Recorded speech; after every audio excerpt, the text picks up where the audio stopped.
Hello! Today I'm going to be a little more serious than usual because I am reviewing Everest, a film that came out last September about the 1996 climbing disaster on Mount Everest. When I heard they were going to be making this movie, I was excited. Maybe excited is not the right word, but I was looking forward to it. I saw another movie about it when I was 14 or so. This movie was a 1997 television adaptation of Jon Krakauer's account Into Thin Air.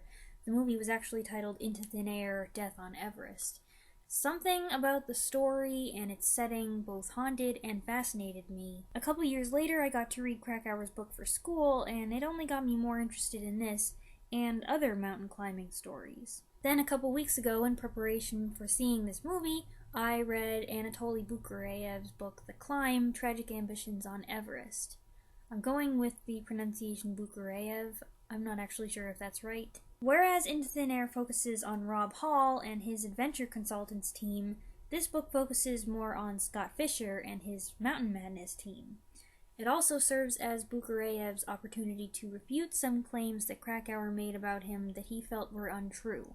As far as the different stories and the controversies between them go, I can't really say which one is better, because, you know what? Neither one is an objective account. Krakauer's is written in the first person. He's a writer, and it's his story, his narrative told in his style. It's more emotional. Boukreev's book is generally more basic in style. Most of the book was actually written by G. Weston DeWalt, who has a very objective style, but there are large portions of text that are Boukreev and other climbers' direct words. I think that Boukreev's defenses of his actions are sound. As far as this movie goes, it's not exactly based on either of these accounts. At least according to what I saw in the credits, it's based on Beck Weathers' book Left for Dead, and another book called The Death Zone, I think?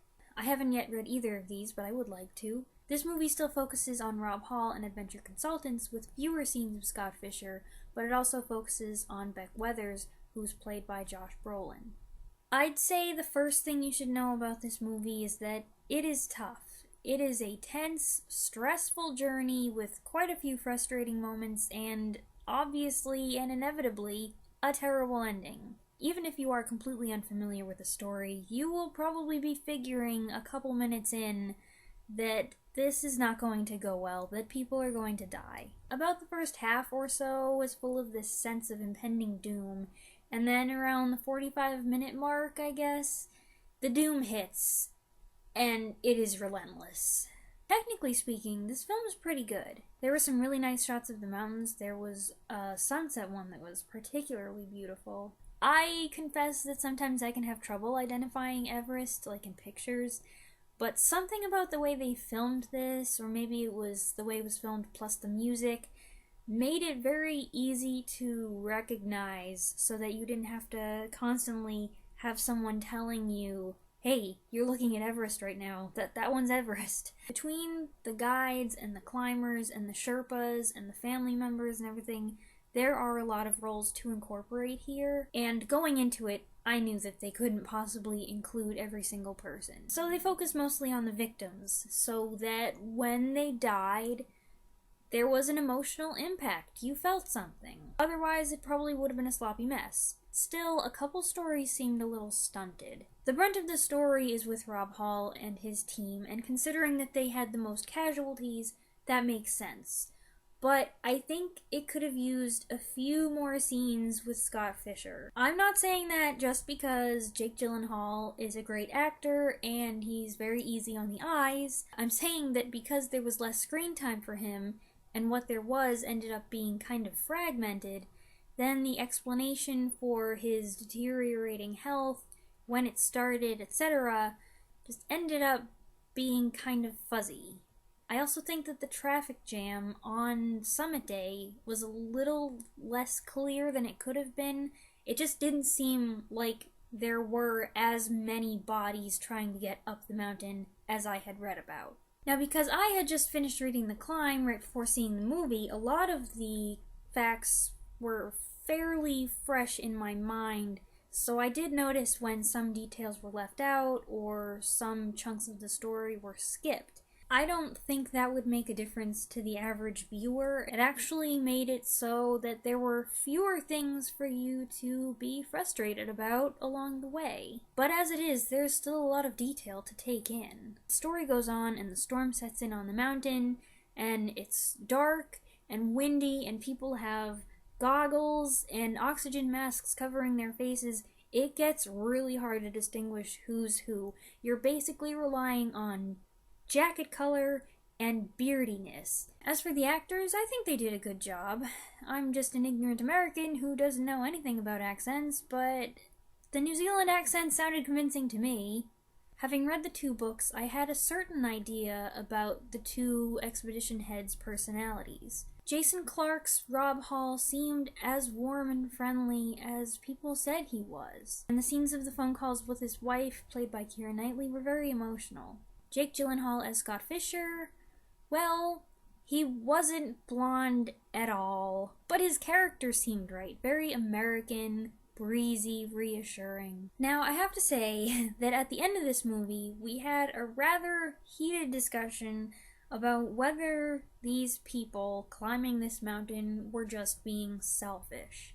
There's a scene earlier in the movie where the climbers are sitting around the tent discussing why they climb. They all have different explanations, but none of them can really articulate a definite motivation, even though Krakauer keeps needling them. Why?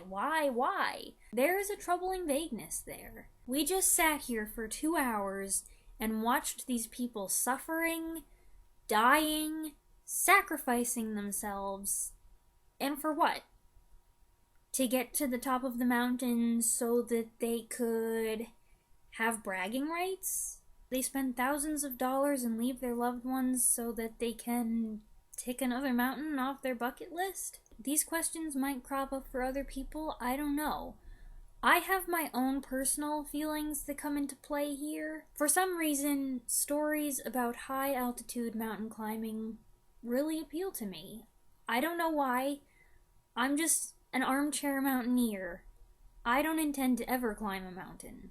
Yet, I do feel that pull, that desire to see the beauty, to see the majesty, to stand at the very top of the world and see a view that so few people in history have ever seen, and to be at the very pinnacle of God's creation. It must be breathtaking, and not just because you can't get enough oxygen. Part of me would love to see and experience that, but I know I never will. And I'm okay with that.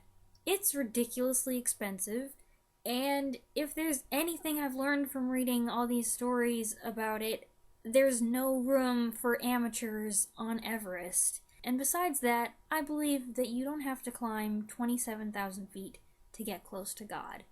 I guess how you feel about it, the risks and everything, is just a matter of perspective. As far as this particular incident goes, and I know I've felt it, there is a strong temptation to go on pinning blame on different people. The truth is, no single person is to blame.